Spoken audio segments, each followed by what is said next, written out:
কলকাতা জাদুঘরে বোমাতঙ্ক, বোমা মেরে গোটা মিউজিয়াম উড়িয়ে দেওয়ার হুমকি মেল পাঠানো হয়েছে কলকাতা পুলিশের কাছে। হুমকি মেল আসার পরেই তৎপর কলকাতা পুলিশ। দ্রুত কলকাতা মিউজিয়ামে উপস্থিত হয় বিশাল পুলিশ বাহিনী, বম স্কোয়াডও পাঠানো হয়। সঙ্গে সঙ্গে গোটা মিউজিয়াম চত্বর খালি করে দেওয়া হয়। ঘটনাকে কেন্দ্র করে আতঙ্ক ছড়িয়ে পড়ে পর্যটকদের মধ্যে। জাদুঘরে তল্লাশি অভিযান শুরু হয়েছে। কিছুক্ষণের জন্য বন্ধ রাখা হয়েছে মিউজিয়াম। তল্লাশি শেষ না হওয়া পর্যন্ত পর্যটকদের প্রবেশ বন্ধ থাকবে।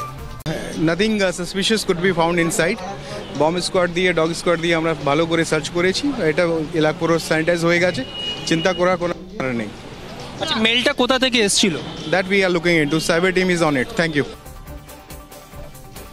ব্যুরো রিপোর্ট, পূবের কলম ডিজিটাল।